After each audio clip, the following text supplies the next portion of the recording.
بسم الله الرحمن الرحيم. السلام عليكم ورحمة الله وبركاته.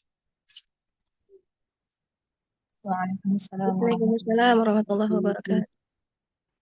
الحمد لله بر الجواد الذي جلت نعمه عن الإحصاء بالأعداد، المان باللطف والإرشاد، الهادي إلى سبيل الرشاد، الموفق للتفقه في الدين من لطف به واختاره من العباد.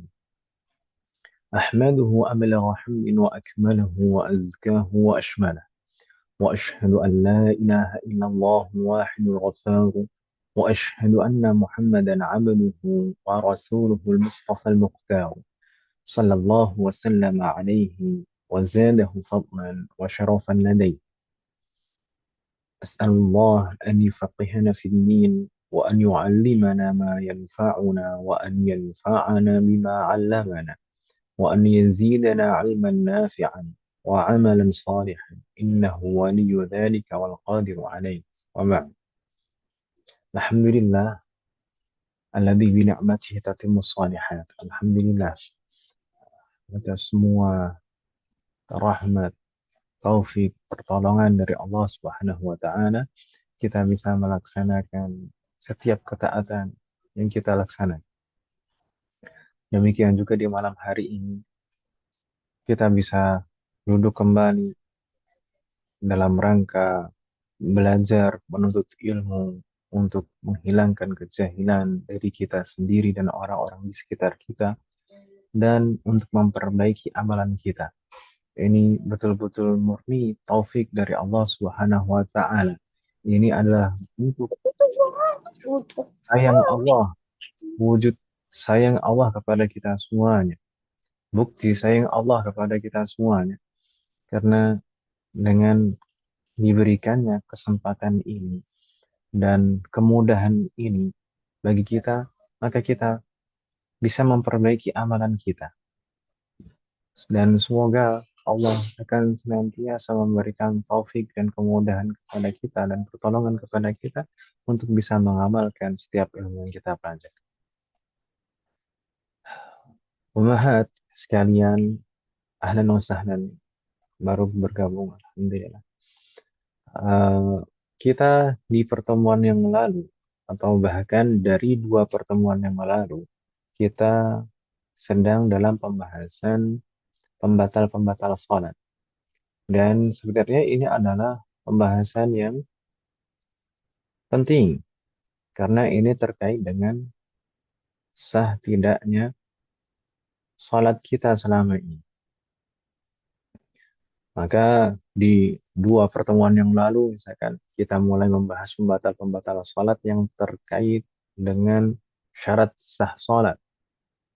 Maka ketika syarat sah sholat tidak terpenuhi di pertengahan sholat, maka akan batal sholat. Sedangkan di pertemuan yang lalu kita membaca pembatal-pembatal sholat yang disebutkan oleh al-muallif di dalam kitab Sulamut Taufiq ini. Di sana diantaranya adalah berbicara, dan kita sudah bahas rinciannya, berbicara bagaimana kalau dalam kondisi sengaja atau dalam kondisi lupa atau tidak tahu atau tidak sengaja, maka keduanya berbeda. Kadar patokan pembatal atau perkataan yang membatalkan sholat itu berbeda. Kemudian kita juga bahas di pekan yang lalu, di antara pembatal adalah gerakan yang banyak. Dan kita juga sudah bahas maksud dari gerakan yang banyak kemarin adalah gerakan dari anggota tubuh yang besar, ya kan Ibu Ben? Dan batasan banyak itu seberapa. Dan ini pembatal ini, kalau gerakannya banyak ini meskipun lupa sekalipun, maka tetap batal. Demikian juga gerakan yang berlebihan atau ekstrim sampai seluruh tubuh bergerak, bergetar, seperti melompat atau memukul atau menendang, maka Gerakan yang seperti itu adalah gerakan ekstrim. Bisa seluruh tubuhnya bergerak atau mayoritas anggota tubuhnya bergerak. Maka itu membatalkan sholat meskipun dilakukan saat lupa. Kemudian pembatal yang kita bahas terakhir di pekan lalu adalah menambah rukun yang berupa gerakan. Rukun gerakan dengan sengaja. Menambah rukun yang berupa gerakan dengan sengaja. Karena rukun sholat insya Allah akan kita bahas di beberapa pertemuan yang akan datang. Semoga Allah memberikan taufik dan kemudahan. Rukun sholat itu ada yang berupa perkataan atau ucapan, ada yang berupa gerakan, ada yang rukun qalbi, ya, rukun hati, dan ada rukun maknawi. Ada 4 macam rukun. Itu secara umum, belum dirinci. Dan yang menjadi pembatal yang kita bahas di pekan lalu adalah menambah rukun fi'li, rukun yang berupa perbuatan dengan sengaja. Maka itu membatalkan sholat. Dan kita sudah sebutkan gambaran-gambarannya dan contoh-contohnya menambah rukun fi'li itu seperti apa. Dan mungkin selama ini kita mengira hal itu tidak membatalkan. Namun ternyata itu membatalkan. Semoga Allah memberikan taufik kepada kita semua. Hal min soal qabla an nastamir. Ada pertanyaan Mas sekalian sebelum kita lanjutkan ke pembatal-pembatal berikutnya. Untuk pembahasan malam ini kita akan membahas sisa pembatal-pembatal ini insya Allah tidak terlalu banyak. Ada pertanyaan Mas?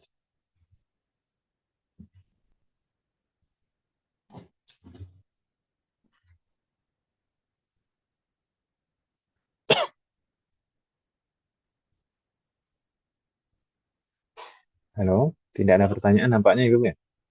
Iya, Ustadz, belum ada. Nah, Alhamdulillah. Maka kita bahas pembatal-pembatal salat berikutnya yang disebutkan oleh al-muallif di sini. Setelah wa bi ziyadati ruknin fi aliyin amdan, menambah rukun perbuatan atau rukun gerakan secara sengaja, maka pembatal salat berikutnya yang disebutkan di sini adalah wabil harakatil wahidati lil la'bi walau khafifan, yaitu satu gerakan dengan maksud main-main, dengan tujuan main-main, meskipun gerakan yang ringan. Maka kita perlu pahami umat sekalian, pembatal ini maka berbeda dengan pembatal yang kedua. Pembatal yang kedua adalah gerakan yang banyak. Gerakan yang banyak, maka maksudnya gerakan yang banyak itu adalah dari anggota tubuh yang besar, seperti tangan, kaki, kepala, ah, badan, ya kan Ibu? Itu yang kita bahas kemarin. Sedangkan di sini dengan satu gerakan pembatal, pembatal sholat karena satu gerakan yang mana gerakan ini dilakukan dalam rangka main-main. Maka ini mencakup semua anggota tubuh, baik anggota tubuh besar maupun anggota tubuh kecil. Anggota tubuh besar dengan satu gerakan main-main, contohnya bagaimana? Misalkan melangkah satu langkah karena main-main. Atau misalkan membuat suara tepukan. Membuat suara tepukan meskipun dengan satu tangan dipukulkan ke anggota tubuh manapun. Terkadang kita mungkin melihat mungkin anak-anak yang sholat itu main-main, maka dengan satu gerakan saja, kalau itu gerakan dilakukan karena main-main, maka membatalkan sholat. Termasuk juga anggota tubuh yang kecil. Satu gerakan saja dari anggota tubuh kecil, kalau niatnya adalah untuk main-main, maka membatalkan sholat. Kalau berbeda dengan pembatal yang kedua yang kita bahas pekan lalu, kalau dalam kondisi bukan main-main, dalam kondisi bukan main-main, anggota tubuh yang kecil itu tidak membatalkan sholat. Seberapapun gerakannya, banyaknya, misalkan karena mau menggaruk, ada yang gatal misalkan di salah satu anggota tubuh kita, kemudian kita ingin menggaruk dengan jari saja, dengan jari, bukan dengan telapak tangan, tapi dengan jari. Maka jari ini anggota tubuh yang kecil. Mau bergeraknya seberapapun juga maka tidak membatalkan sholat kalau bukan karena main-main. Tapi kalau digerakkan karena main-main, maka batal meskipun hanya satu gerakan. Kemarin anggota-anggota tubuh yang kecil itu, yang kita sebutkan apa saja, Mas sekalian? Seperti contohnya jari, baik jari tangan maupun jari kaki, kemudian lisan atau lidah, bibir, kemudian mata, termasuk juga kelopak mata, termasuk juga alis, kemudian telinga, dan lain-lain, yang anggota tubuh kecil. Maka itu kalau bukan karena main-main, tidak masalah bergerak seberapapun. Tapi kalau menggerakkannya karena tujuan bermain, maka membatalkan sholat. Di antara contohnya, contoh praktek misalkan. Kita misalkan punya anak kecil, entah itu anak kita sendiri atau anak saudara kita. Dan anak kecil itu kita tidurkan di dekat tempat kita sholat. Atau di depan kita. Atau mungkin bukan anak bayi lah, anak balita gitu. Dia saat kita sholat, dia ada di depan kita. Kemudian kita melihat dia, melihat dia dan kita ingin bermain-main dengan dia, kemudian kita menggerakkan alis kita. Nah, gitu saja. Supaya dia ketawa. Maka itu batal. Gitu ya, Bu ya. Wadah mahat. Ada Ustaz. Jayid. Hal min soal. Ada pertanyaan mas sekalian?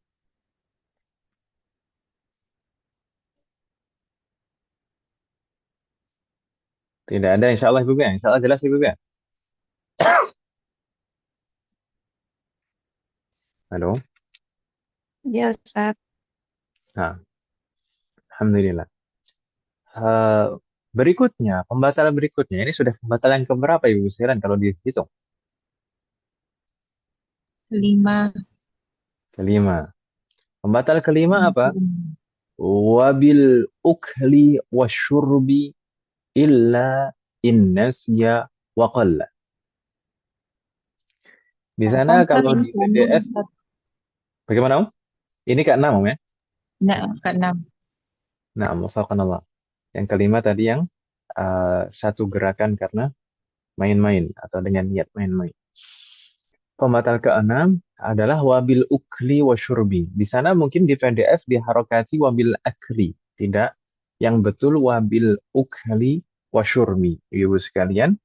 Karena maknanya berbeda.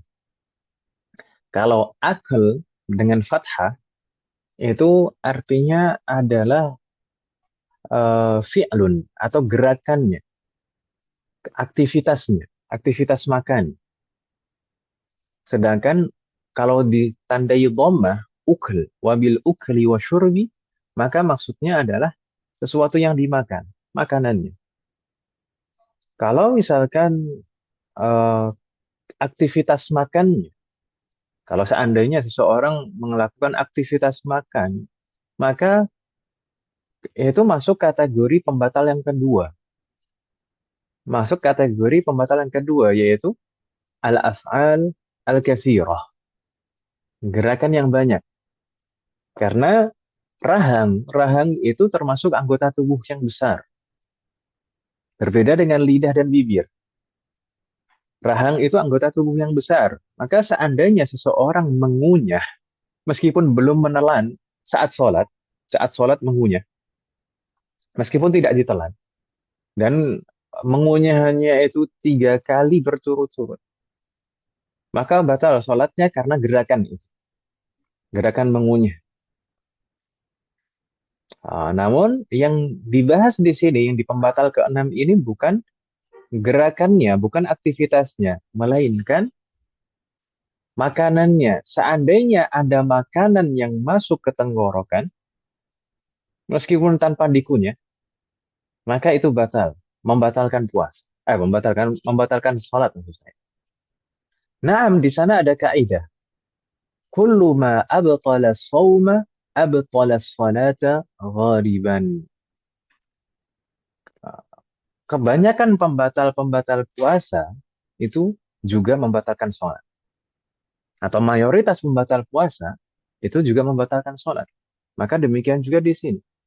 Kita tahu jika ada makanan atau minuman atau zat yang masuk ke dalam tenggorokan, itu akan membatalkan puasa. Maka itu juga membatalkan sholat. Begitu Ibu ya? Halo? Pak Muhammad? Insyaallah, Ustaz. Nah, lalu perlu kita pahami Umahat sekalian di sini makan dan minum atau makanan dan minuman yang membatalkan sholat itu bisa dikategorikan menjadi dua dua kondisi yang mana dua kondisi itu ketentuannya juga berbeda. Ini ketentuan sejauh mana membatalkan.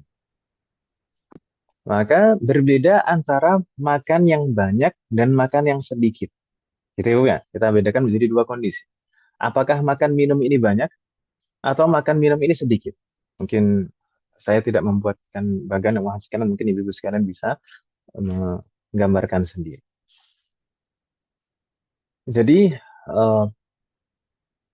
makan minum yang membatalkan sholat itu kita bedakan menjadi dua kondisi, banyak dan sedikit.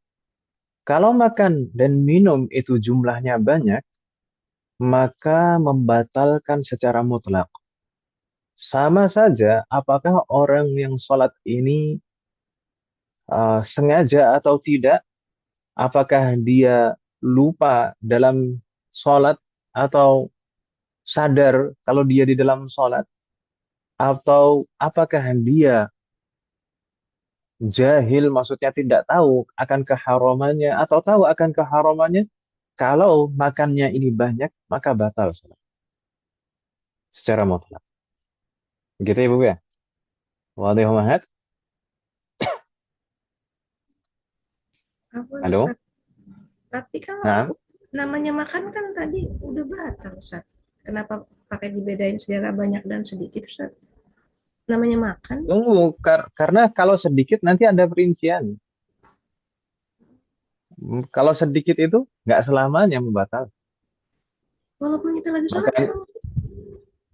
iya, nanti kita jelaskan. Hmm. Kira-kira kita belum bahas yang sedikit.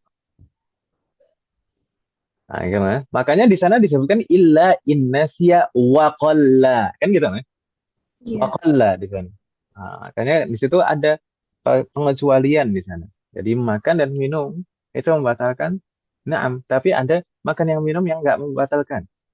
Karena makanya di sana disebutkan illa innasya wa qalla. Kecuali ya lupa ya nanti Ustaz. pengecualian. Nasya lupa. Nah, tapi kita belum bahas. Kita bahas yang banyak. Ah, kalau banyak, maka membatalkan secara mutlak. Begitu Ibu ya? Wadih Mahat? Iya, Halo? Mungkin ada yang bertanya atau bertanya-tanya. Bukannya kalau di dalam puasa, dalam keadaan lupa, kemudian makan. Dia lupa kalau dalam keadaan puasa, kemudian makan. Meskipun makannya banyak sekalipun, maka tidak membatalkan puasa. Ya atau ya? karena lupa. Ya atau ya? Kecuali kalau dalam mazhab Maliki. Dalam mazhab Maliki meskipun lupa batal. Kalau dalam mazhabnya jumhur selain Maliki ya. Maka saat puasa lupa, kemudian makan. Meskipun makannya banyak sampai kenyang sekalipun, kalau karena lupa, dalam kondisi lupa, maka tidak membatalkan puasa. Ya atau ya? Iya, namanya juga lupa ya Ustaz. Kenapa kok di dalam sholat, meskipun lupa, kalau makannya banyak, meskipun lupa, Kenapa tetap membatalkan? Karena makan aja udah membatalkan, Ustaz. Apa Om? Karena makan aja udah membatalkan sholat. Ya kan kalau puasa juga makannya itu membatalkan juga. Tapi kalau puasa itu kan menahan makan, Ustaz. Ya sama. Sholat itu kan juga menahan diri dari pembatal-pembatal. Di antara pembatal makan. Puasa itu menahan diri dari pembatal-pembatal. Di antara pembatal puasa makan juga. Kenapa kok beda?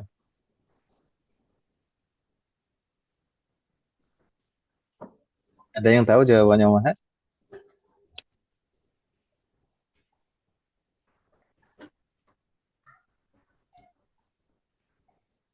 Yang tahu dapat hadiah mungkin Om.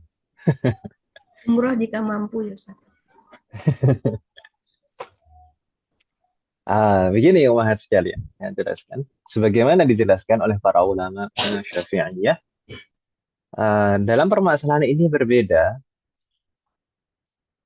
Kalau puasa, meskipun lupa, kalau puasa dan lupa dalam keadaan puasa, kemudian dia makan meskipun makannya itu banyak, maka tidak membatalkan kalau dia lupa. Tapi kalau dalam sholat, kalau makannya banyak, meskipun lupa, maka membatalkan. Kenapa? Karena sholat itu memiliki gerakan-gerakan yang bisa menyadarkan dia kalau dia dalam keadaan sholat. Berbeda dengan puasa. Puasa itu sudah seperti kebiasaan sehari-hari biasa gitu saja. Nggak ada gerakan-gerakan khusus yang menyadarkan kalau dia dalam keadaan puasa. Begitu ya, Bu ya? Waduh, Muhammad. Jadi maksudnya itu tidak masuk akal kalau misalkan seseorang di dalam sholat kemudian makan banyak dalam keadaan lupa, itu nggak masuk akal karena sholat itu mempunyai gerakan-gerakan khusus, ada bacaan-bacaan khusus. Aneh kalau makan banyak salah satu piring. Ya tuh ya. Iya. Dan waktunya juga Ah, tertentu kan ya, Ustaz ya. Enggak dari pagi sampai maghrib Nah, gitu kan. Mustahil maka berbeda dengan puasa. Puasa itu tidak memiliki gerakan-gerakan khusus dan berlangsung lama. Gitu Ibu ya. Makanya di sana berbeda dalam kondisi ini. Dalam kondisi ini berbeda.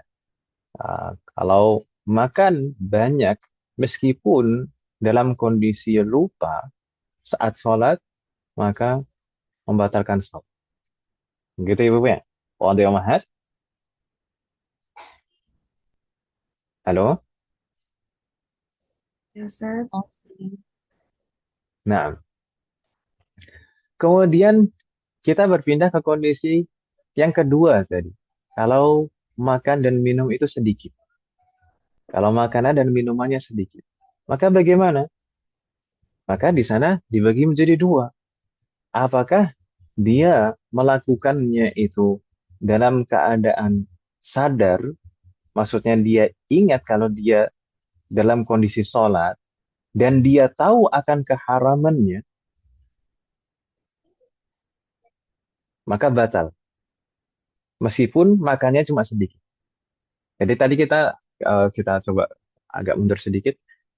Tadi makan dan minum itu dibagi menjadi dua kondisi secara umum. Banyak dan sedikit gitu ya Bu ya. Banyak maka membatalkan secara mutlak. Kalau sedikit, sedikit kita bagi lagi menjadi dua kondisi. Makan sedikit atau minum sedikit itu kita bagi menjadi dua kondisi. Apakah dia makannya dan minumnya itu dalam keadaan lupa, sedikit lupa, atau apakah dia apa namanya jahil, maksudnya dia tidak tahu akan keharaman. Kalau dia lupa atau jadi makannya sedikit tadi, makannya sedikit, kemudian dia lupa atau tidak tahu akan keharamannya, maka itu dimaafkan. Makanya di sini disebutkan illa innasiya wa qalla. Kalau lupa dan makannya cuma sedikit, maka dimaafkan. Demikian juga kalau dia tidak tahu akan keharamannya dan makannya cuma sedikit, maka itu dimaafkan. Tapi kalau dia tahu akan keharamannya dan dia sadar bukan dalam kondisi lupa saat sholat, maka membatalkan sholat meskipun makan dan minum itu hanya sedikit. Bingung tidak maksud saya, Mas sekalian? Iya Ustaz, bingung Ustaz. Yang pertama dalam kondisi lupa kalau dia lagi makan. Lupa kalau dia sedang sholat. Oh, lupa kalau sholat dan dia tahu itu haram, maka batal. Ah, maka batal meskipun makannya apa? Enggak. Astagfirullah. Ah, kalau misalkan lupa, kalau dia dalam keadaan sholat, atau dia tidak tahu akan keharamannya, ini tadi makan sedikit, ya, maka tidak membatalkan. Kan lupa atau jahil, tidak tahu akan keharamannya. Kalau makannya cuma sedikit, maka tidak membatalkan. Dimaafkan. Gitu Ibu ya. Coba ulang lagi yang kedua Ustaz. Yang kedua. Ini yang kedua yang mana? Yang kedua belum kita sebut, Oh, belum kita ulang. Dalam kondisi lupa, kalau dia sholat dan dia tahu itu haram, maka batal. Tidak batal. Tidak. Kan, astagfirullah. Iya Ustaz, maka tidak. Coba saya ulang pelan-pelan. Saya ulang pelan-pelan dari awal. Ini kondisi makan dan minum. Ibu-ibu sekalian, Iya. makan dan minum. Pelan-pelan ibu sekalian, coba perhatikan. Makan dan minum itu dibedakan. Apakah makan dan minum itu banyak atau sedikit? Iya. Kalau makan dan minum itu banyak, maka membatalkan secara mutlak. Iya. Waduh di sini jelas, insya Allah ibu ya. Iya. Namun kalau makan minum itu sedikit jumlahnya, kalau makan dan minum itu sedikit jumlahnya, maka dibedakan apakah dia dalam kondisi lupa dan atau tidak tahu akan keharamannya. Maksudnya lupa di sini lupa apa? Lupa apakah dia dalam kondisi sholat. Ya, lupa dia dalam kondisi sholat. Atau dia jahil, tidak tahu akan keharaman perkara ini. Jadi kalau lupa dan jahil, nasia, au jahila, maka tidak membatalkan. Kalau makannya cuma sedikit, tidak membatalkan. Kalau makannya cuma sedikit. Dalam keadaan lupa atau jahil tadi. Itu ibu ya. Jahil di sini jahil karena apa Ustaz? Maksudnya jahil kalau lagi sholat gitu. Jahil akan keharaman makan minum Benar. saat sholat. Tidak tahu kalau itu haram saat sholat.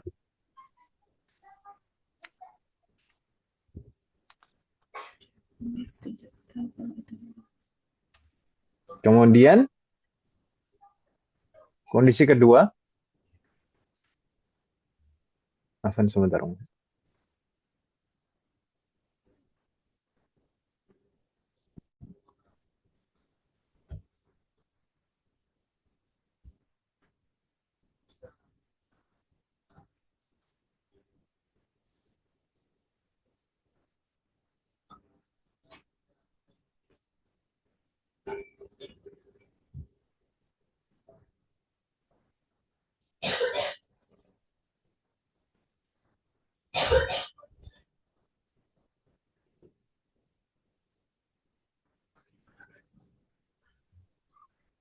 Afan sekali.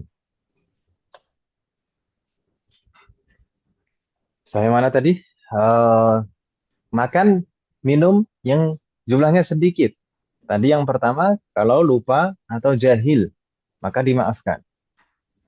Yang kedua, kalau makannya sedikit, minumnya sedikit. Dalam kondisi sadar kalau dia dalam keadaan sholat, dan dia tahu akan keharaman makan minum saat sholat, meskipun sedikit makan minumnya, maka membatalkan sholat. Bingung tidak, Mas? Dalam kondisi sadar kalau dia sholat. Nah, dan dia tahu akan keharaman makan minum saat sholat.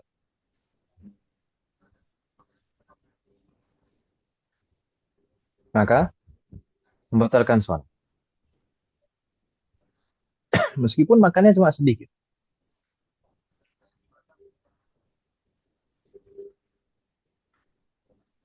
Wadih Mahat. Bisa difahami ya kondisi-kondisi tadi? Kalau banyak, maka membatalkan secara mutlak. Kalau sedikit, maka dibedakan. Apakah dia Hilaf. lupa atau ingat atau jahil atau dia tahu akan keharamannya, maka berbeda. Kalau lupa atau jahil, maka dimaafkan. Tidak membatalkan sholat kalau makannya cuma sedikit. Tapi kalau dia sadar dalam kondisi sholat dan dia tahu akan keharamannya, maka membatalkan Kata. sholat meskipun makannya itu cuma sedikit. Gitu Ibu ya? Wadih mahat? Insya Allah paham. Naam. Lalu kadar sedikit ini seberapa? Kadar sedikit ini seberapa? Kadar sedikit ini disebutkan oleh para ulama. Bahkan meskipun kalau misalkan terasa di dalam mulut itu ada satu butir gula, kemudian gula satu butir tadi itu larut dalam air ludah, kemudian ditelan dalam keadaan sadar dan tahu akan keharamannya, maka batal sholat. Jadi kalau misalkan ada sisa-sisa makanan, yang kita sadar di sana ada sisa-sisa makanan, dan kita bisa membedakan antara air ludah dan sisa makanan, maka hendaknya segera dikeluarkan. Amin. Masya Allah. Maka hendaknya segera dikeluarkan. Gitu Ibu ya. Jangan malah eh, di dibiarkan di dalam mulut sampai larut bercampur dengan ludah kemudian nanti tertelan. Maka jangan sampai seperti itu. Kalau misalkan ada sisa makanan di dalam mulut saat sholat, terasa kita tahu bisa membedakannya antara sisa makanan atau ludah, maka segera dikeluarkan supaya tidak masuk ke tangan. Begitu Ibu ya. Wadih mahat. Halo. Insya Allah paham. Nah, kemudian perlu juga kita pahami umat sekalian. Tadi kita sebutkan jahil atau tidak tahu akan keharaman. Sebenarnya kita pernah dulu membahas ini. Tapi saya ingin memastikan yang dimaksud jahil yang mendapatkan uzur itu jahil yang bagaimana? Al-udhru bil jahl, uzur karena ketidaktahuan itu yang bagaimana? Apakah semua orang yang tidak tahu itu mendapatkan uzur, dimaafkan, atau jahil di sini tidak semuanya, tidak semua orang yang nggak tahu itu dimaafkan. Gimana Mas sekalian? Masih ingat?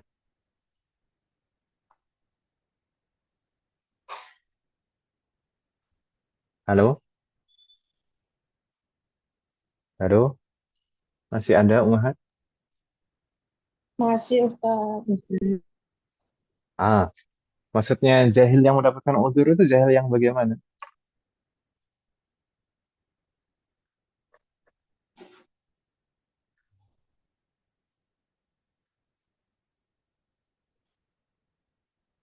Halo, sepertinya beberapa kali kita menyebutkan dulu Ya saat Ustaz. membahas Apa Ustaz fikih pertanyaan puasa Ustaz? atau membahas akidah.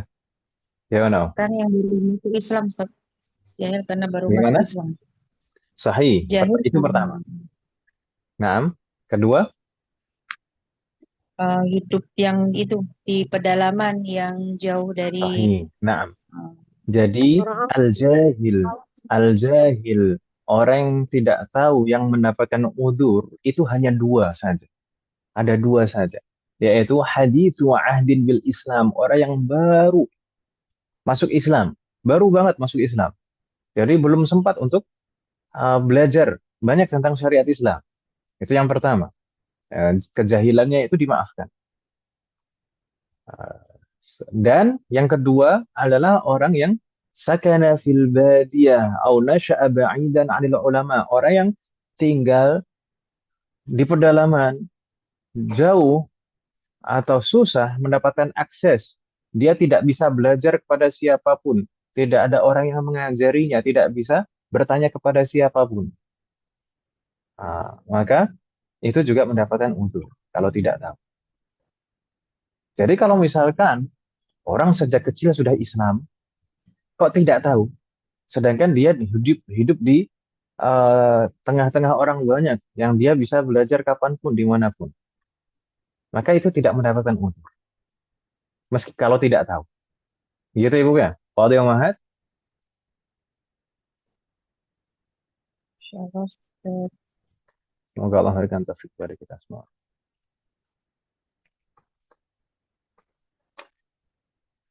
Jayid. Hal min soal, ada pertanyaan Mahat?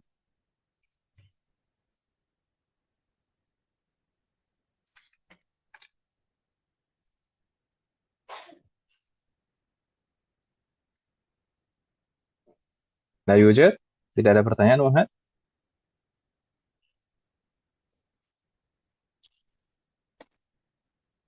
Nampaknya tidak. Nah, Kalau soal ya. dong baik, Bagaimana Apa Om? nanti Ibu bertanya? Berarti kalau tadi mengeluarkan sisa makanan dari dalam mulut itu berarti gerakan itu tidak membatalkan sholat ya Ustaz? Mengeluarkan makanan dari dalam mulut itu yang gerak itu kan cuma lidah dan bibir saja, Om. Atau ditambahkan dengan gerakan tangan lah. Ya atau ya. Lidah Iya. dan bibir, lidah dan bibir itu termasuk anggota tubuh kecil, bukan Nah, mengunyah ya. Kalau mengunyah itu anggota tubuh besar, rahang itu anggota tubuh besar. Kalau lidah dan bibir itu anggota tubuh kecil, maka tidak dihitung. Karena di situ untuk kemaslahatan sholat juga, kan? Yang dihitung mungkin nanti gerakan tangannya. Yang oh, dihitung nanti gerakan tangan. Gerakan tangannya satu dua sudah selesai. Ya kan, Mas? ya Ustaz. Nah, Bisa kembangkan ke saya Ustaz. kalau ada jazakallah makanan khair. kita keluarkannya kita ke kiri ya Ustadz ya, ngebuangnya. Atau gimana tuh? Kalau ada makanan dibuang ke kiri, maksudnya meludah gitu. Iya, maksud kata kan ada ya sedikit ini tapi bisa dikeluarkan langsung kita teh Begini Om. Jadi kiri jadi kiri. mengeluarkan sesuatu dari dalam mulut saat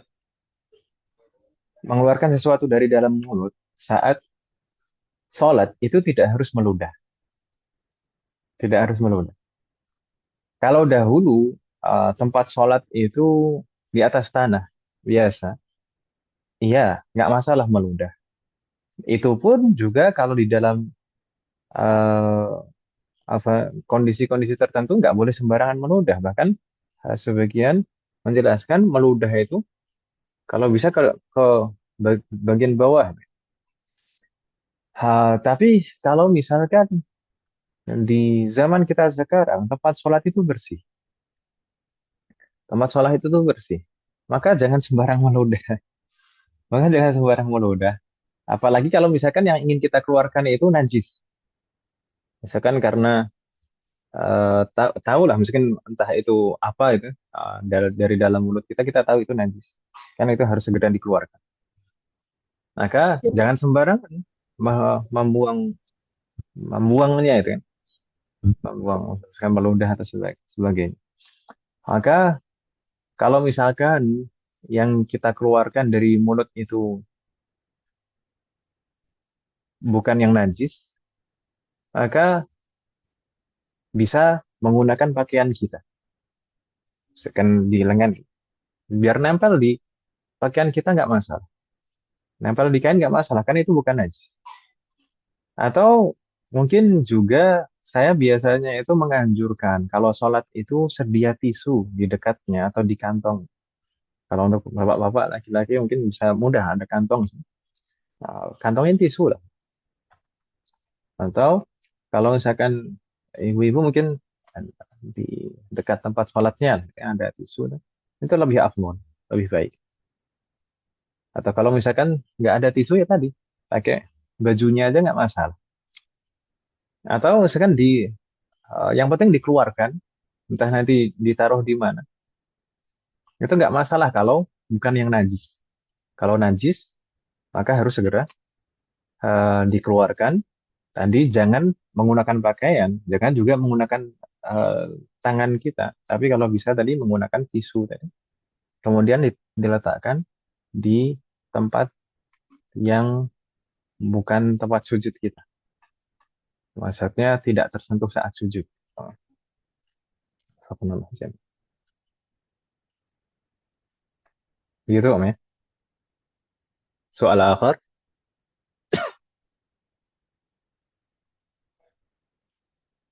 la yujad, tidak ada pertanyaan wahid.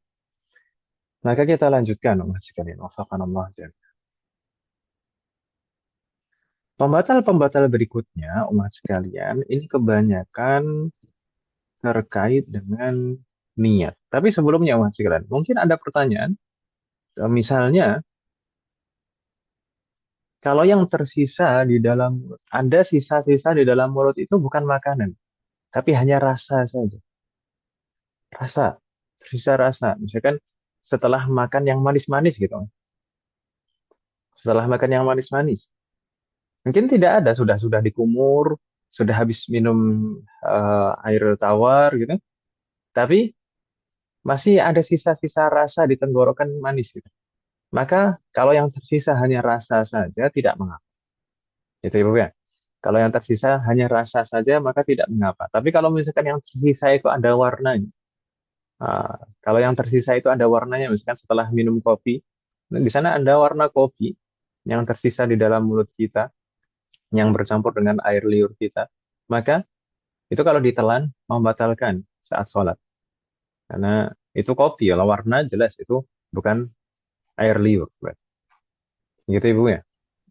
Ah, jadi kalau misalkan ada sisa air wudhu gimana? Kalau ada sisa air wudhu gimana Mas sekalian? Misalkan setelah wudhu, wudhu itu kan ada kumur ya, ada sunnah berkumur, madmadah, sunnah berkumur.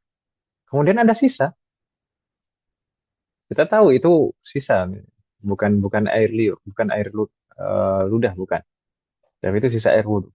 Maka kalau misalkan dipertahankan sampai mulai sholat kemudian ditelan saat sholat maka membatalkan. Kalau kita tahu itu adalah sisa air wudhu.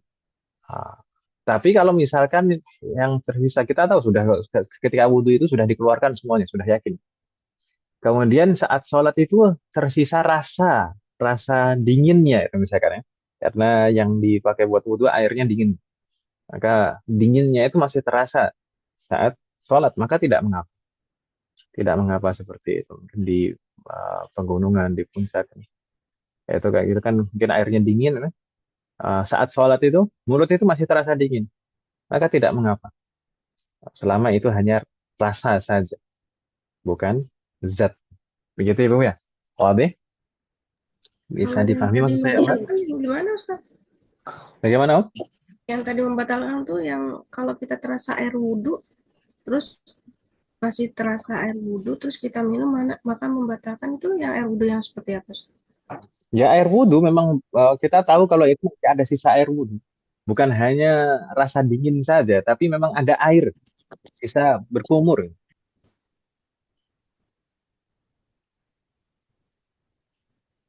Gitu ya. Saat kumur mungkin yang kita keluarkan belum tuntas ya. Masih ada sisa-sisa dalam mulut. Ada Muhammad? Afwan ini Ustaz berlaku juga untuk yang kotoran keluar dari hidung. Melet, kalau hidungnya meler gitu. Kalau hidungnya meler kemudian ditelan gitu, ya batal lah Om. Batal lah, itu sama seperti dalam saat puasa apa hukum menelan dahak saat puasa? Masih ingat membahas kalian mungkin yang ikut majelis dulu murajaah fikih puasa atau fikih Ramadan dulu. Ah, yaitu hukum menelan dahak saat puasa. Maka di sana kita lihat apakah dahak itu sudah keluar dari tenggorokan, sudah di makhrajnya kha misalkan. Wah, jelas kalau sudah di makhrajnya kha itu berarti sudah keluar. Kalau sudah keluar di makhrajnya kha, maka jangan ditelan lagi. Kalau ditelan lagi, maka batal, membatalkan puasa kalau saat puasa, membatalkan sholat kalau saat sholat. Berbeda halnya kalau dahak itu tidak bisa keluar. Tidak bisa keluar ke makhrajnya kha, dia langsung turun. Terkadang ada yang seperti itu. Dia langsung turun dari hidung masuk ke dalam tenggorokan. meskipun dikeluarkan dipaksakan itu nggak bisa keluar. Tapi dia langsung turun karena saking cairnya mungkin. Saking cairnya, kemudian langsung turun ke tenggorokan. Nah, kalau seperti itu tidak membatalkan. Tapi kalau sudah keluar, kemudian ditelan lagi, maka membatalkan. Apalagi tadi yang keluarnya dari hidung kemudian ditelan, ya jelas keluar, ya jelas batal lah. Gitu ya. Kalau yang mahal, Sakit. Kalau membersihkannya pakai tisu ataupun karena nggak ada tisu, jadi mau nggak mau kenanya kadang. nggak masalah. Itu bukan sesuatu yang najis. Maka tidak masalah kalau kena baju kita atau mau kena. Gitu ya. Tapi gerakannya juga nggak boleh banyak Ustadz. Nggak boleh lebih dari 3 kali. Baik. Nah, jangan sampai 3 berturut-turut. Kalau gerakannya, misalkan gerakannya saya jelaskan di pekan lalu, kalau gerakannya itu menggerakkan tangan tanpa berhenti dari tempatnya, misalkan ketika sedekap, kemudian kita gerakkan gerakannya langsung gitu ya, langsung tidak berhenti kemudian kembali lagi itu dihitung 1 kalau seperti itu. Tapi kalau berhenti sejenak kemudian kembali lagi maka 2. Hah? Misalkan kemarin misalkan kalau misalkan saat sholat kemudian ada dzubabah, ada lalat yang mengganggu gitu kan, di area muka misalkan, atau nyamuk atau semacamnya gitu. Kemudian kita mengusirnya dengan menggerakkan tangan dan langsung kembali ke sedekap. Seperti ini. Itu kalau menggerakkannya langsung seperti itu dan langsung kembali, itu dihitung 1. Berbeda halnya kalau misalkan bergerak terus berhenti sejenak kemudian balik lagi, maka dihitung 2 gerak. Gitu Om ya.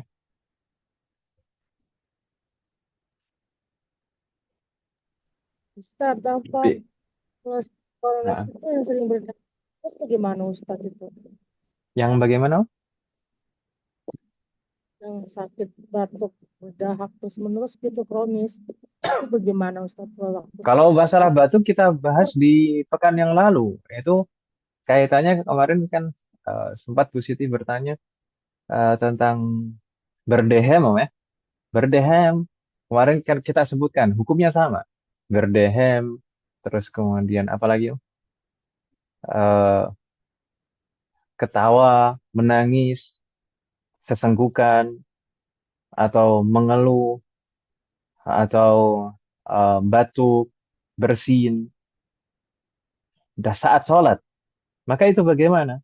Itu bisa membatalkan kalau keluar 2 huruf meskipun tidak bisa difahami atau 1 huruf yang bisa difahami. Ah, dan kalau misalkan terus menerus itu juga, kalau batuknya terus menerus itu juga. Kalau misalkan batuk kemudian keluar dahak, maka dahaknya harus dikeluarkan, jangan ditelan lagi. Gitu Om ya.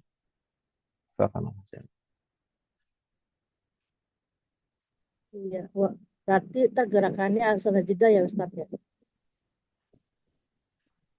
Yang penting tidak gerakannya tidak sampai 3 gerakan berturut-turut sudah gitu ya. Itu patokan.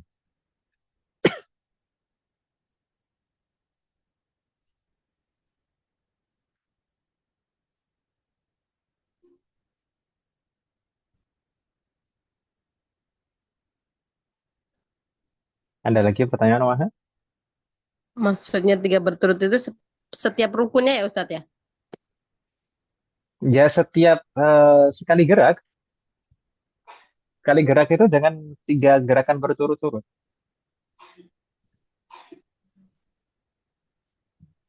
Kemarin kita jelaskan eh, gerakan 3 gerakan anggota tubuh yang besar itu tidak harus dari satu anggota tubuh. Misalkan saat sholat ini sendiri, kemudian tangan kanan menggaruk, ada area yang gatal misalkan menggaruk tangan kanan. Kemudian setelah menggaruk, langsung tangan kirinya langsung bergerak lagi menggaruk area yang lain. Kemudian menggerakkan kepalanya atau kakinya. Itu kalau berturut-turut seperti itu, tidak harus dari satu anggota tubuh. Yang penting kalau ada 3 gerakan berturut-turut, maka membatalkan. Tapi kalau misalkan dua gerakan, kemarin kita contohkan kalau misalkan mau menutup soft yang berjarak, yang lobang, maka jangan sampai tiga gerakan berturut-turut. Dua langkah, maksudnya kaki kanan bergerak, kaki kiri menutup. Berhenti dulu sejenak. Jangan langsung gerak lagi. Kalau gerak lagi, melangkah lagi, maka batal. Karena tiga gerakan berturut-turut. Jadi kalau misalkan orang cari sutroh kemudian langsung jalan gitu aja, sudah jelas batal ya. Gitu ya, Bu ya.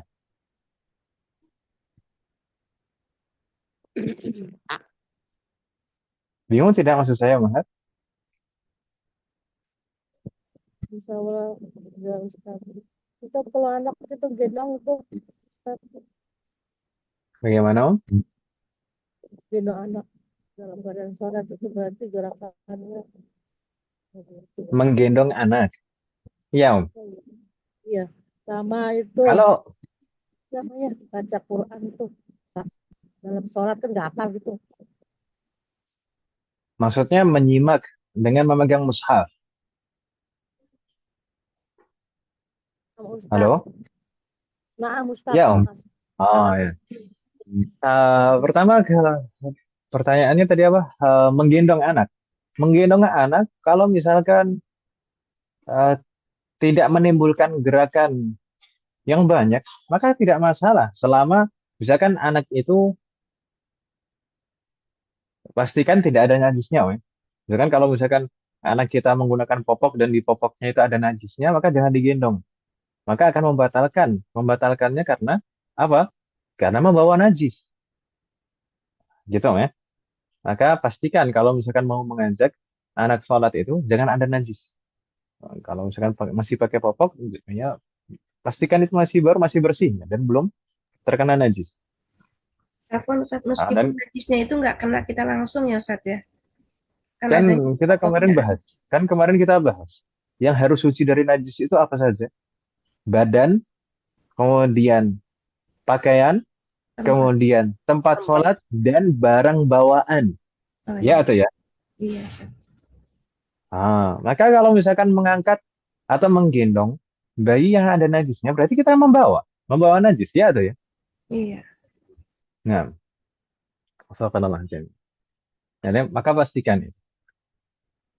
Dan saat menggendong maka pastikan juga gerakannya tidak sampai tiga gerakan berturut-turut. Itu Ibu ya. Bisa insya Allah. Kemudian yang kedua tadi, kalau misalkan menyimak bacaan imam dengan mushaf, membaca mushaf. Taib, begini. Di sana mungkin ada beberapa gambaran. Bisa membatalkan, bisa tidak. Kalau misalkan menyimak, sedangkan mushafnya itu diletakkan di atas meja kecil di depannya, di depan tempat sujud, dan mushafnya itu mungkin cukup besar, dan mata kita masih bisa melihatnya untuk menyimaknya, maka itu tidak masalah. Atau misalkan sebagian itu pengennya dikantongin gitu ya, pengennya dikantongin. Maka kalau dikantongin, mungkin akan lebih baik kalau zaman sekarang sudah ada HP yang ada mushafnya, maka pakai HP saja. Karena kalau dengan HP maka tidak akan ada banyak gerakan kalau menggunakan HP. Karena menggunakan HP, mengaktifkan HP itu cuma bisa dengan gerakan jari saja. Kita bisa memindah-mindah layar. Tidak harus ada banyak gerakan. Itu lebih afdol kalau mau menyimak bacaan imam saat sholat daripada membuka mushaf yang dikantongin. Meskipun mushafnya kecil, tapi kalau misalkan saat mau membukanya kita harus banyak gerak, maka gerakan itu bisa membatalkan. Saya gerakannya pertama mengambil, kemudian mengeluarkan di posisi depan, kemudian kalau misalkan tangan kirinya juga ikut juga, sudah batal tiga gerakan. Tapi kalau misalkan gerakan setelahnya itu hanya dengan jari, tadi kan gerakannya mengambil satu, kemudian mengeluarkan dua, kemudian gerakan setelahnya hanya dengan jari, membuka halaman, dan tapi itu susah. Tapi kalau gerakannya hanya dua itu saja, maka tidak membatalkan. Nah, nanti kemudian dikantongin lagi, kemudian melanjutkan rukuk misalnya seperti itu. Nah, tapi susah seperti itu. Yang lebih mudah ya pakai HP. Kalau mau membuka-buka itu hanya dengan satu tangan dan kemudian pakai jari, itu mudah kalau pakai. Tapi Kalau itu pakai mushaf ganggu kan, Ustaz ya, kalau kan gimana? karena banyak yang ya banyak aplikasi kan Ustaz. Kadang-kadang tuh bikin nggak konsen kalau pakai Ya, HP dinonaktifkan loh. Dinonaktifkan datanya. datanya, dan aplikasi mushaf itu kan, kalau sudah di-download halaman-halamannya itu kan tanpa menggunakan internet bisa.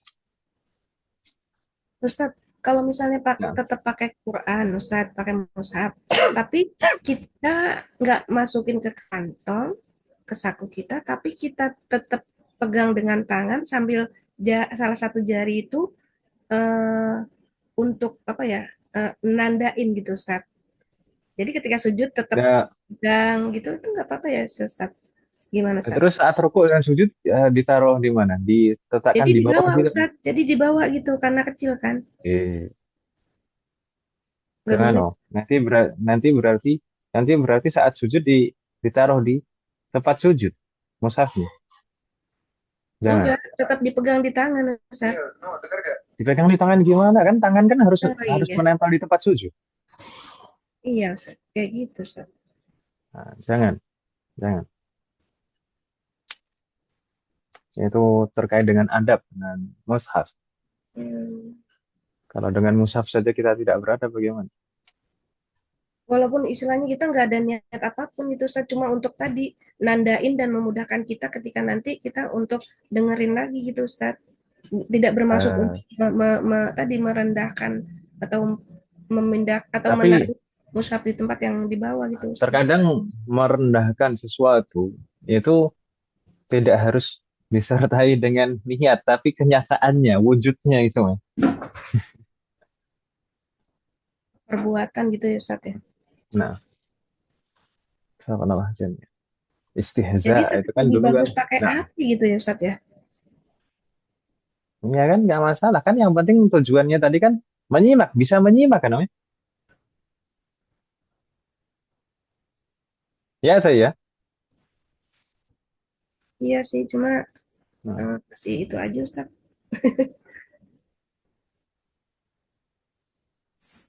HP itu kan nggak harus selalu aktif gitu, teman. Sehingga banyak notifikasi-notifikasi kan bisa dimatikan dah. Atau kalau tidak ya pakai mushaf yang besar tadi, taruh di tempat, di atas meja di depan tempat sujud itu. Itu juga boleh. Jadi duduknya apa? Sholatnya di soft pertama dan soft paling depan. Mm-mm. Kemudian di depannya dikasih meja gitu, buat sholat. Kalau saya sama anak-anak, kalau pas Ramadan biasanya anak-anak seperti itu. Hmm. Ya kan, di soft depan, kemudian ditaruh meja di atas, di depan tempat sujud, ya nyimak.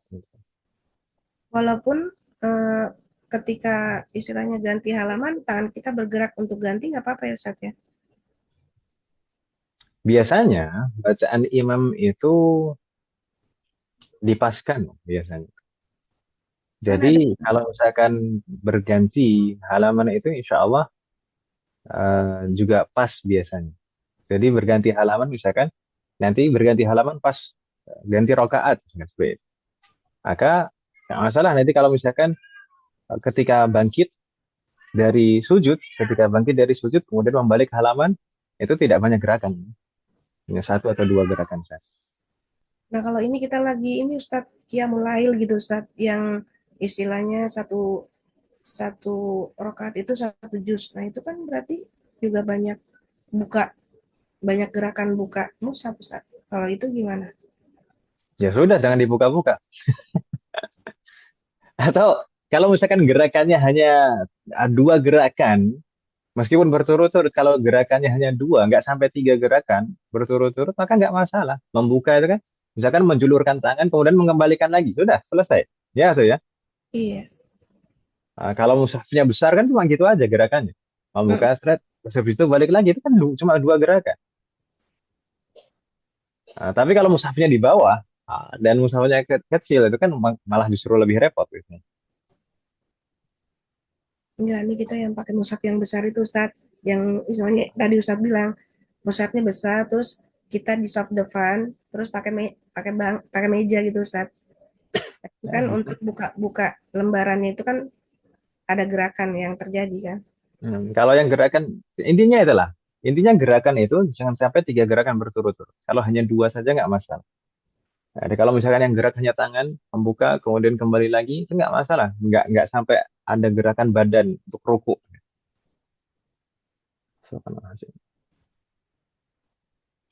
Gitu Ibu ya? Wafaqanallah.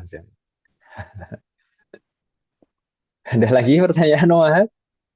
Kita lanjutkan Ibu ya, biar selesai. Bismillah. Yes.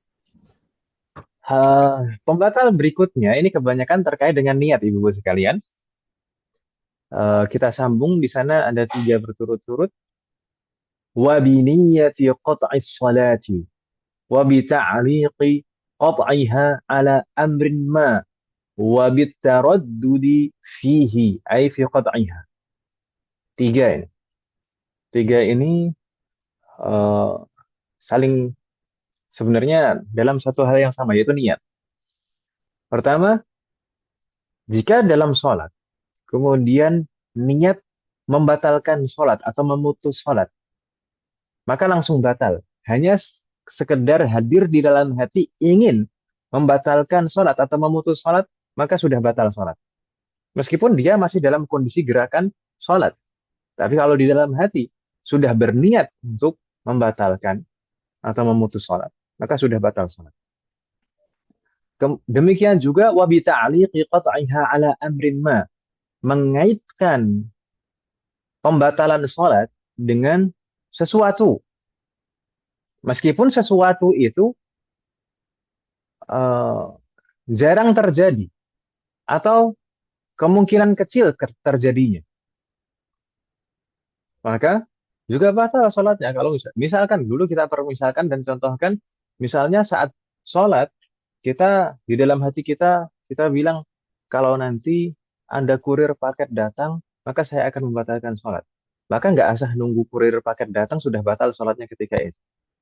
Sesaat menghadirkan ta'liqun niyah itu tadi, mengaitkan niat dengan sesuatu, mengaitkan membatalkan niat dengan sesuatu. Atau misalkan ini sambil masak ditunggu sholat ya, ditunggu sambil nunggu masak sholat. Misalkan masak air misalkan, masak air sambil nunggu masak air sholat, kemudian di dalam hati ada niatan nanti kalau misalkan airnya mendidih, ada suara mendidih, maka saya akan membatalkan sholat. Nggak usah nunggu airnya mendidih pun juga saat itu juga sudah batal sholat. Ketika kita mengaitkan pembatal sholat dengan sesuatu. Begitu Ibu kan? Wadih Mahat. Halo. Insya Allah paham. Dan yang ketiga, wabit taraddudi fihi ay fi qat'iha. Demikian juga kalau ragu, ragu, ragu di sini maksudnya ragu apakah mau melanjutkan sholat atau membatalkan sholat. Misalkan ada suara, kita nggak tahu suara apa, tapi suaranya kenceng banget, gitu.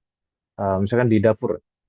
Kita nggak tahu itu suara apa. Kemudian kalau timbul dalam hati kita keraguan, ini kita mau membatalkan sholat atau melanjutkan sholat ya, sudah. Keraguan itu sudah membatalkan sholat. Keraguan di dalam niat itu sudah membatalkan sholat. Kenapa? Kok membatalkan sholat? 3 hal ini tadi membatalkan sholat tadi. Memutus niat, memutus sholat. Kemudian mengaitkan pembatalan sholat dengan sesuatu. Atau ragu mau melanjutkan atau membatalkan sholat. Ini semuanya membatalkan sholat. Kenapa? Nanti insya Allah akan kita bahas saat membahas rukun sholat. Salah satu rukun sholat itu adalah niat. Dan niat itu harus ada al-jazmu fin niyah. Harus yakin dalam niat. Niat itu nggak boleh ragu. Niat itu harus yakin. Gitu Ibu kan? Wadih Mahat? Halo? Iya, makanya ada hadisnya Ustaz ya. Namun masih sekalian harus kita pahami di sini wabiniyati qat'is shalah, dan niat membatalkan sholat, hanya sekedar niat membatalkan sholat itu sudah membatalkan sholat. Ini tidak berlaku pada beberapa ibadah yang lain seperti puasa, i'tikaf, haji, umroh. Itu kalau di pertengahan i'tikaf atau di pertengahan puasa kemudian kita niat membatalkan tapi belum melaksanakan pembatalan, maka belum Tetap batal, belum batal amalan ibadah itu. Jadi niat perkara sholat itu lebih sempit. Perkara sholat itu mirip seperti iman. Kita di awal-awal kita saat kita membahas tentang masalah akidah, kita sudah bahas di sana pembatal keislaman eh, yang merupakan amalan haji. Dan pembatal keislaman itu ada yang qauli, yang berupa ucapan, ada yang fi'li, berupa perbuatan, ada yang qalbi, berupa amalan hati. Di antara pembatal keislaman yang merupakan amalan hati adalah sekadar berazam menghadirkan keinginan untuk murtad. Itu sudah membatalkan keislaman. Wala'iyadzubillah. Semoga Allah selalu memberikan taufik kepada kita semua. Sekedar menghadirkan keinginan, itu saja sudah membatalkan. Maka demikian juga di dalam sholat ini. Sekedar menghadirkan niat untuk membatalkan, maka sudah batal sholat. Begitu Ibu ya?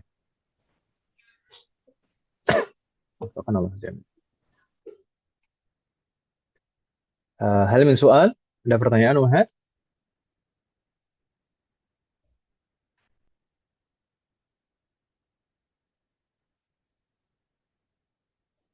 لا يوجد؟ la yujad. Nah, berikutnya. وبأن يمضي ركن مع الشك في نية التحرم. Maksudnya apa ini mas sekalian? Di antara pembatal sholat adalah ragu di dalam niat dan sudah berlalu satu rukun. Maksudnya ragu di dalam niat ini bisa ragu apakah sudah berniat atau belum. Jadi sudah menghadirkan niat atau belum. Bisa juga ragu apakah niatnya tadi sudah lengkap atau belum. Karena niat sholat itu, kalau sholat wajib itu kan yang dihadirkan minimal 3 kan, yang harus dihadirkan di dalam haji. Masih ingat mungkin saya pernah dulu menyebutkan sekilas. Kalau sholatnya adalah sholat fardu, maka pertama harus al-qasdu wa al-fardiyah wa ta'yin. Al-qasdu itu niat sholatnya. Kemudian menyebutkan bahwasanya ini sholat fardu. Kemudian menyebutkan jenis sholatnya. Jadi kalau misalkan mau sholat duhur misalkan, maka dihadirkan di dalam hati, saya niat sholat fardu duhur. Itu paling minimal. Atau kalau menggunakan bahasa Arab, usalli fardu duhri. Itu yang harus dihadirkan di dalam hati. Kalau misalkan menjadi makmum, maka harus ditambahkan sebagai makmum. Makmuman, berarti 4 yang harus dihadirkan di dalam hati. Kalau misalkan ragu, tadi niatnya sudah lengkap atau belum ya? Nah, ini termasuk keraguan di dalam niat. Tadi keraguan dalam niat yang pertama itu, ragu apakah sudah berniat atau belum.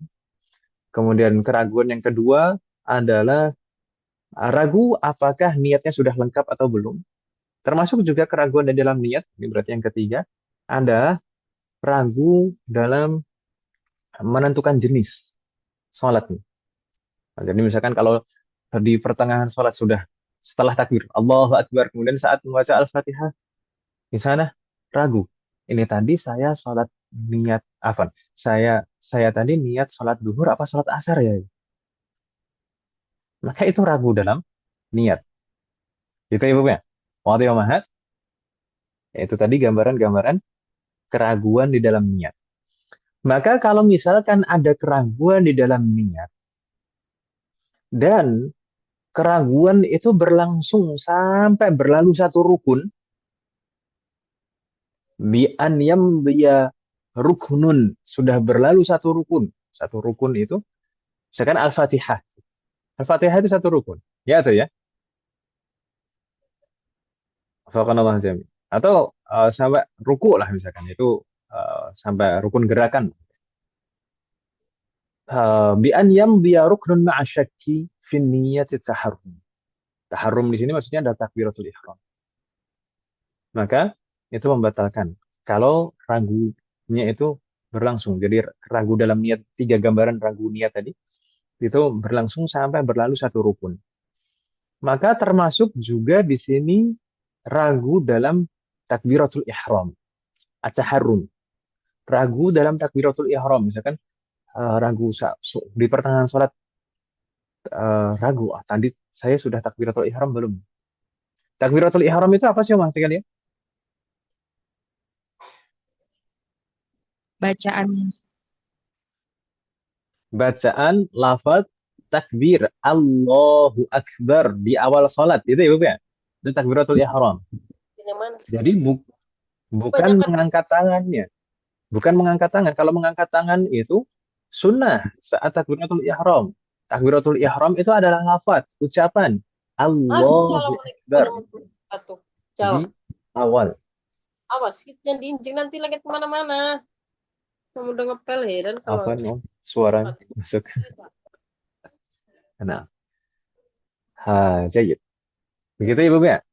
Termasuk ragu di dalam takbiratul ihram dan itu sudah berlalu satu rukun, maka juga batal salat. Tahu ragu apakah tadi sudah takbiratul ihram. Jadi pastikan takbiratul ihram itu adalah rukun qauli, rukun yang berupa ucapan, maka harus diucapkan. Allahu Akbar, harus menggerakkan mulut dan harus ada suara minimal terdengar oleh telinganya sendiri. Subhanallah. Berikutnya, au yatula zamanu syakki. Maksudnya apa? Atau tadi masih kaitannya dengan ragu pada niat. Dengan tiga gambaran ragu pada niat tadi. Kalau meskipun belum berlalu satu rukun, tapi kalau lama, masa yang berlalu, waktu yang berlalu itu lama dalam keraguan. Misalkan imam kita jadi makmum misalkan. Kalau si imamnya ini bacaannya lama, doa istiftahnya lama, kemudian baca Al-Fatihahnya lama. Kalau lama dalam keraguan seperti itu, meskipun belum berlalu satu rukun, maka batal sholat. Kalau batal sholatnya, lalu apa yang harus dilakukan? Ya sudah, mulai takbiratul ihram lagi aja. Menghadirkan niat lagi, kemudian takbiratul ihram lagi. Gitu ya, Bu ya? Wadah yang mahat? Halo? Insya Allah paham Ustaz. Subhanallah jami. Ini waktunya. Tinggal terakhir nih, Bu. Ibu bisa? Nggak apa-apa, Ibu kan? Afwan, Mahat. Ini nanggung sekali. Terakhir di sana ada tambahan wabi taghyirin niyyah. Sebenarnya taghyirun niyyah itu biasanya di kitab-kitab yang lain disebutkan masuk dalam pembahasan taghyir apa? Qat'un niyyah. Jadi taghyirun niyyah itu di antara bentuk taghyirun niyyah itu qat'un niyyah. Tapi di sini disendirikan, enggak apa-apa. Wabi taghyirin niyyah.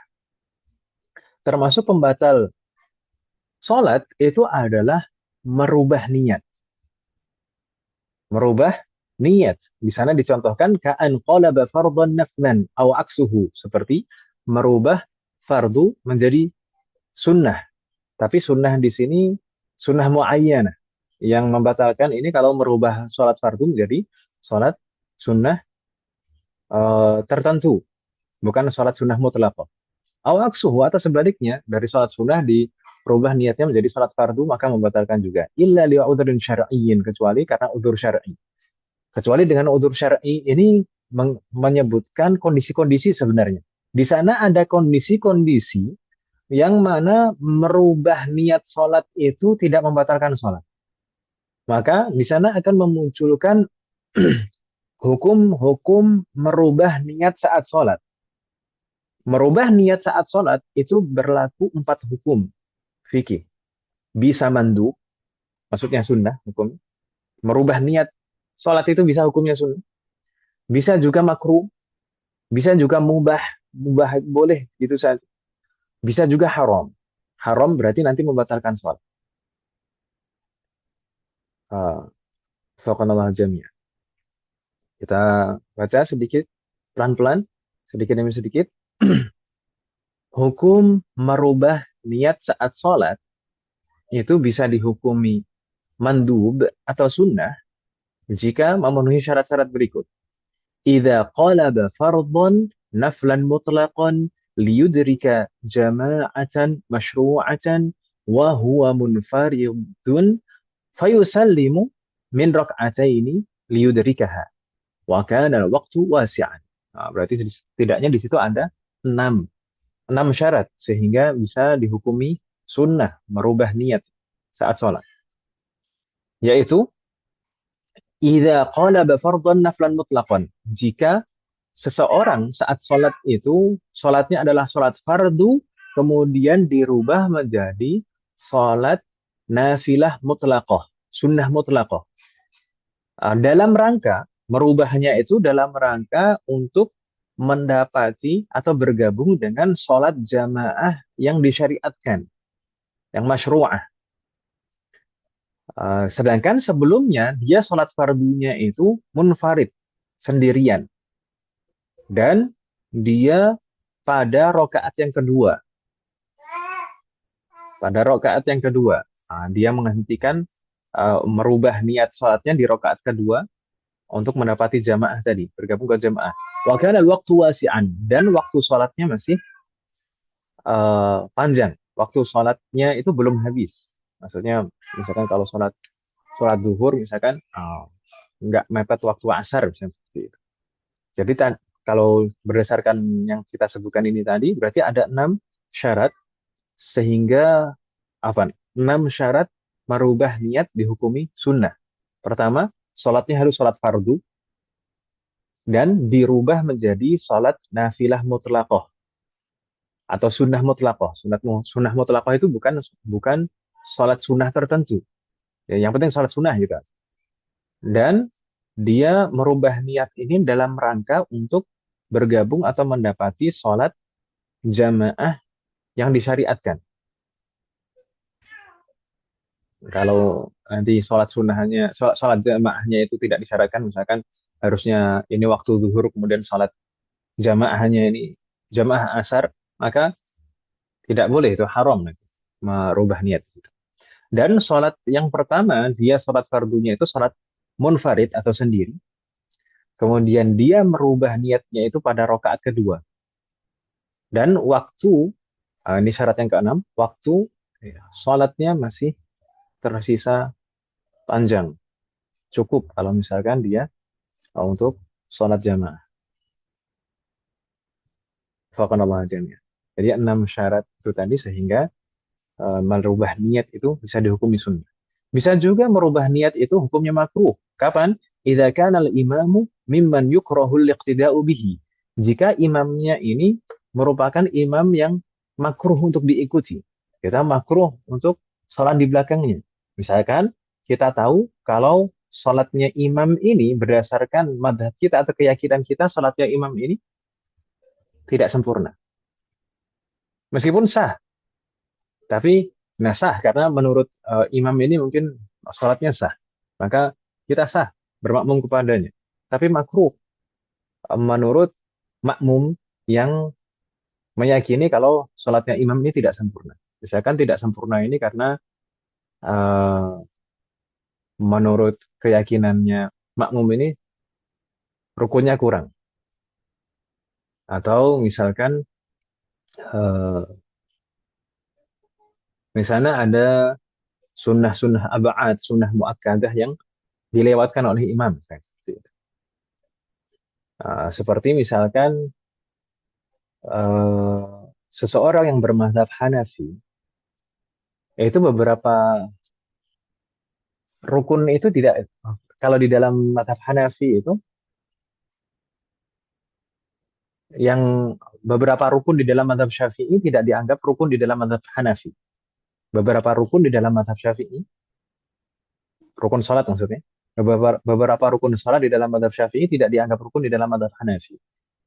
Meskipun sah sholat di belakang imam yang bermadzhab Hanafi, tapi hukumnya makruh kalau misalkan ada imam yang lain yang lebih afdol. Gitu Ibu ya.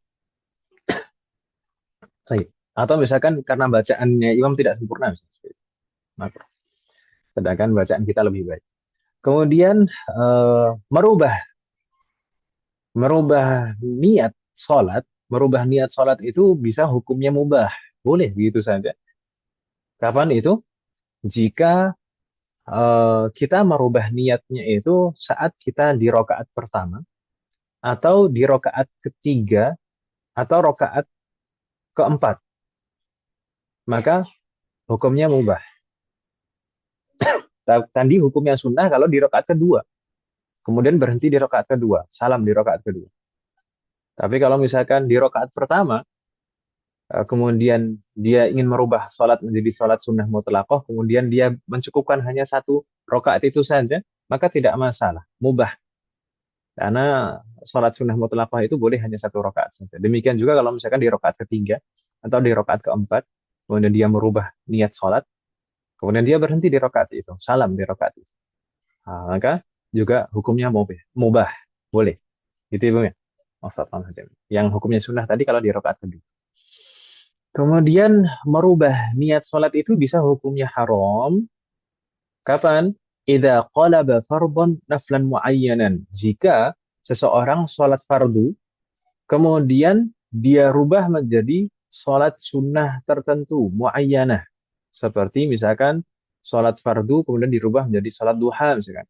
Sholat fardu dirubah menjadi sholat sunnah qabliyah atau ba'diyah misalkan.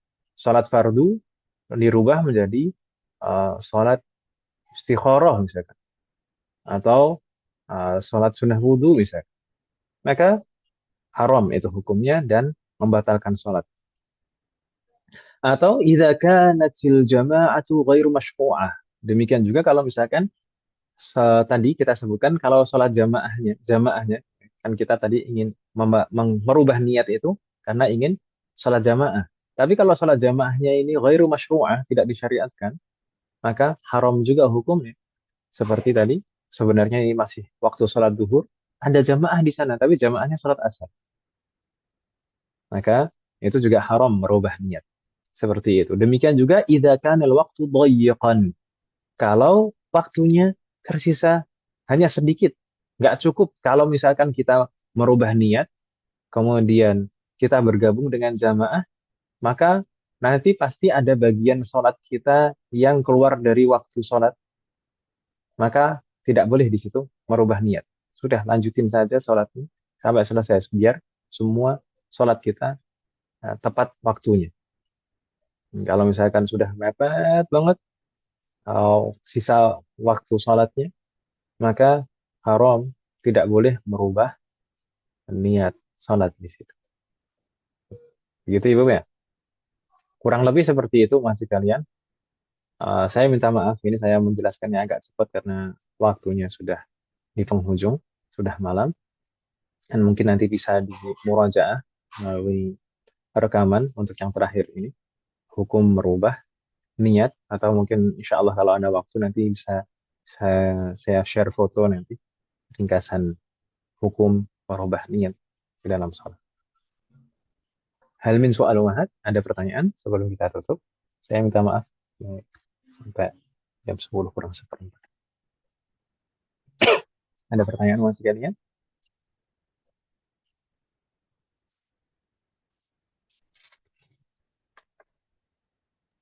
Enggak, Ustaz. Belum ada.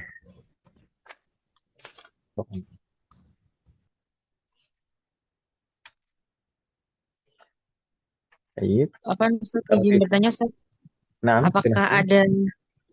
ada batasan jumlah rakaat untuk sholat sunnah mutlaqah tadi Ustaz? Enggak, sholat sunnah mutlaqah itu Minimal. tidak ada batasan. Bahkan satu rakaat saja boleh. Sholat sunnah mutlaqah itu satu rakaat saja boleh. Nah, Ustaz. Nah, Jazakumullah khairan Ustaz. jazakallahu khairan katsir. Ada lagi? Kalau tidak ada, mungkin kita cukupkan mengaji kalian. Saya minta maaf sekali lagi. Semoga apa yang kita bahas dan pelajari malam hari ini bermanfaat dan barokah. Semoga Allah selalu memberikan taufik kepada kita semuanya agar kita bisa mengamalkan setiap ilmu yang kita pelajari. Semoga Allah selalu memberikan kemudahan, keberkahan, kesabaran, keistiqomahan, serta keikhlasan dalam proses belajar kita. Semoga Allah selalu memberikan taufik dan hidayah kepada kita semuanya. Demikian juga kepada orang-orang yang kita sayangi. Semoga Allah selalu melindungi kita semuanya dan juga orang-orang yang kita sayangi dimanapun berada. Jika di antara kita ada yang sakit, atau kerabat kita, atau keluarga kita ada yang sakit, semoga segera diberi kesembuhan oleh Allah Subhanahu wa Ta'ala. Semoga Allah selalu melindungi negara kita dan memperbaiki kondisi negara kita. Semoga Allah memberikan pemimpin yang terbaik untuk negara kita dan memperbaiki pemimpin-pemimpin kita. Semoga Allah menjadikan kita semua yang termasuk hamba-Nya yang saleh dan salihah dan bertakwa kepada-Nya. Semoga Allah menjadikan keluarga kita dan anak keturunan kita termasuk hamba-Nya yang saleh dan salihah dan bertakwa kepada-Nya. Dan semoga terlahir dari mereka generasi ulama. Semoga Allah mengumpulkan kita bersama dengan keluarga kita dan anak keturunan kita di surga Firdaus. Semoga Allah selalu mengampuni semua dosa-dosa kita dan menerima semua amal ibadah kita. Semoga Allah mengampuni semua dosa orang tua kita dan guru-guru kita dan menerima semua amal ibadah mereka. Semoga Allah selalu memberikan keberkahan dalam setiap urusan kita, termasuk dalam ilmu, waktu, usia, dan keluarga kita. Semoga Allah selalu memberikan taufik kepada kita semuanya agar kita bisa senantiasa ridho, bersabar, dan bersyukur atas semua ketetapan dan ketentuan Allah Subhanahu wa Ta'ala. Semoga Allah memberikan kepada kita semuanya husnul khatimah. Wa sallallahu ala nabiyyina Muhammad wa ala alihi wa sahbihi ajma'in. Subhanakallahumma wa bihamdik. Asyhadu an la ilaha illa anta astaghfiruka wa atubu ilaik. Wassalamualaikum warahmatullahi wabarakatuh. Waalaikumsalam warahmatullahi wabarakatuh. Jazakumullah khair, Ustaz. Jazakumullah. Bismillah. Jazakumullah.